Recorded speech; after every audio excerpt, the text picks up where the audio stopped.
Hello friends, welcome to my channel. दोस्तों, last class में हम लोग कैपिलरी के बारे में पढ़े थे। आज के इस क्लास में हम लोग एक्सप्रेशन फॉर कैपिलरी राइज को देखेंगे। तो वीडियो की स्टार्ट करते हैं। Expression for capillary rise. तो दोस्तों, लास्ट क्लास में आपको क्लियरली बताया था कि कैपिलरी राइज क्या होता है और कैपिलरी फॉल क्या होता है। तो कैपिलरी राइज कब होता है? जब में radiation force greater than cohesion force. और किस तरह का लिक्विड में होता है? जो वेट लिक्विड होता है उसमें आपका कैपिलरी राइज होता है। तो देखते हैं इसमें क्या होता है। एक बीकर लिए, बीकर में हम क्या किए? वेट लिक्विड लिए। बीकर लिए, बीकर में हम क्या किए? वेट लिक्विड लिए। एग्जाम्पल के तौर पे हम क्या लिए? वाटर ले रहे हैं, ठीक है। आप वाटर की जगह कोई दूसरा लिक्विड भी ले सकते हैं।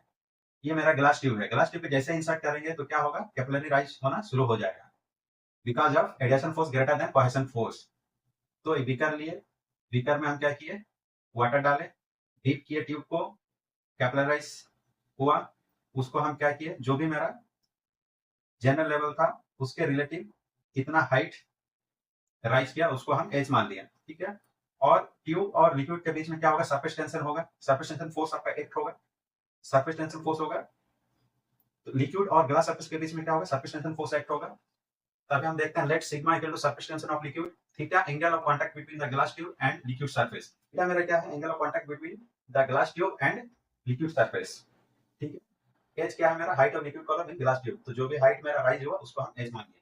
तो under equilibrium condition, under equilibrium condition में क्या होगा? Force due to weight of water column. तो जो भी मेरा वाटर राइज कर रहा ट्यूब में उसमें उसका कुछ वेट होगा। तो उसमें जो फोर्स होगा वो equal to force due to upward force acting on water due to surface tension. Surface tension का जो भी आपका अपवर्ड फोर्स लग रहा है वो उसको बैलेंस करेगा।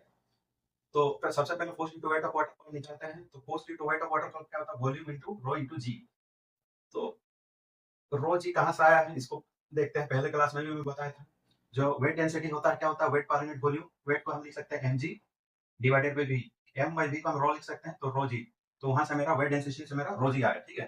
तो डेंसिटी वाटर जी क्या? Acceleration due to gravity. अभी वॉल्यूम, वॉल्यूम हम लोग क्या जानते हैं? Area into length. जो भी हाइट होगा, इसमें हाइट है तो हाइट होगा, तो वॉल्यूम क्या होगा? Area into height.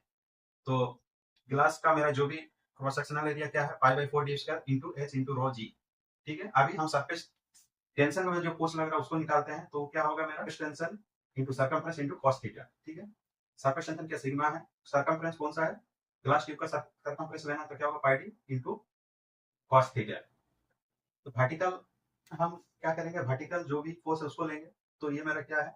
इसको अगर हम कंपोनेंट को तोड़ते हैं तो क्या मिलेगा? जो भी थीटा के साथ एंगल बनाता है वो एफ कॉस थीटा होता है और उसका अपोजिट एफ साइन थीटा होता है। तो यहाँ पर हम देखेंगे एफ की जगह में सिग्मा है, सिग्मा के साथ थीटा बना रहा है, तो यहाँ पर हम सिग्मा कॉस थीटा लिख सकते हैं, ठीक है। Sigma cos theta into pi D. अभी एच अगर रखते हैं तो क्या होगा? सबसे पहले कुछ कैंसिल कर सकते हैं तो कैंसिल कर लेते हैं।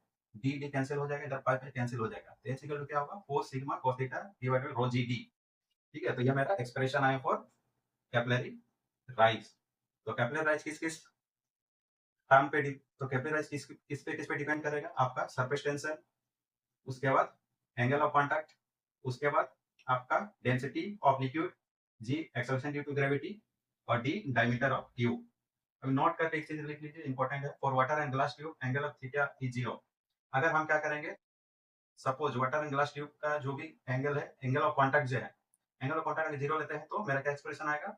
H equal to 4 sigma cos theta rho g d. cos theta की जगह में हम क्या लिए? cos जीरो कर देंगे तो क्या होगा? cos zero equal to 0 degree equal to 1 होता है। तो 4 सिग्मा इंटू 1, तो 4 sigma divided by rho g D. Very very important, इसको नोट डाउन कर लीजिए, वीवीआई, ठीक है। तो दोस्तों, अगर मेरा वीडियो आप लोग को अच्छा लगे तो इसे ज्यादा से ज्यादा शेयर कीजिए, मेरे चैनल को सब्सक्राइब कीजिए। Thank you for watching my video.